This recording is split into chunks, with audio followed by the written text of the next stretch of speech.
First of all, welcome to Professor Batchelder, back to the committee, and to all the other Treasury nominees. You all have an important role to play here as we try to get this economy back on track post-pandemic. We're very concerned, as you know, about what we see in terms of inflation. We're concerned about the jobs market.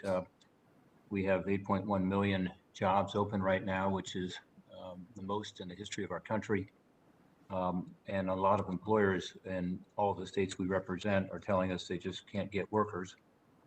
Interesting Wall Street Journal article today about what all of us would suspect, which is that companies are learning how to automate more and spending more of their resources on technology and automation to avoid having to worry about not having enough workers. That is not a good sign in my view, although it may lead to a more efficient economy.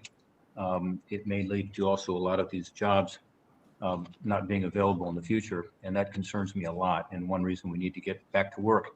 The last thing we need to do is make ourselves less competitive. We have a bill on the floor right now about making America more competitive compared to China and other countries, and yet we're talking about changes on the international tax front that would once again make America's workers uncompetitive globally. And I just don't get that. Professor Batchelder, we worked on this issue together when you were working with Senator Baucus, and we agreed as a general rule that we needed to go to a territorial system, and we needed to be sure that we allowed repatriation to occur without the big tax hurdle. And sure enough, that's happened. $1.6 trillion has come back, repatriated since the 2018 time period when the 2017 bill became effective. Higher R&D here in the United States, more capital investment to the tune of hundreds of billions of dollars. So these are all good things, in addition to, of course, wages going up, which everyone expected, who believe that by making us more competitive, we're really making our workers more competitive, which is what CBO thinks. So at that background, I'd like to ask you briefly, Ms. Batchelder, about the tax increases, including this tax increase in what's called the global intangible low taxed income, also known as GILTI. It is what we put in place as sort of an alternative to a minimum tax. Other countries don't have it at all. As you know, the vast majority of OECD countries do not. But we put it in place thinking this is a good thing to keep income from being shifted to low tax jurisdictions. And now there is a proposal to increase the GILTI tax substantially, in fact, to double it. I would note that Deputy Assistant Secretary Klausing recently publicly confirmed Treasury's position is to retain the foreign tax credit haircut of 20% on GILTI, also yielding a rate of about 26% plus. So I guess my question to you would be, explain to me how you feel about this. I mean, how can a U.S. company possibly compete globally? Let's say a company in the United States that is competing globally with other global companies when they're not facing this GILTI tax at all, and yet we're saying that the U.S. company would have to pay 21%, maybe as high as 26% on top of the corporate tax rate in the foreign country. How can a U.S. company working abroad, serving customers abroad, possibly compete with that? Thank you for the question, Senator. And I share your concern about the competitiveness of U.S. companies and especially U.S. workers, and also about any tax provisions that create incentives to invert.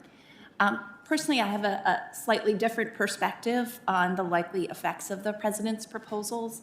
While I agree that no other country has a minimum tax exactly like ours, they do have many provisions in place designed to limit the ability to shift profits to low tax jurisdictions by companies resident in their countries that I think are analogous to GILTI. So, for example, many deny participation exemptions for certain foreign countries or lines of business, partially tax foreign earnings of their companies across the board.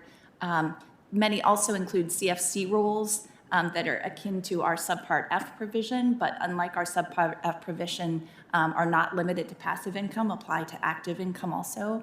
And some have interest expense limitations that are stronger than ours.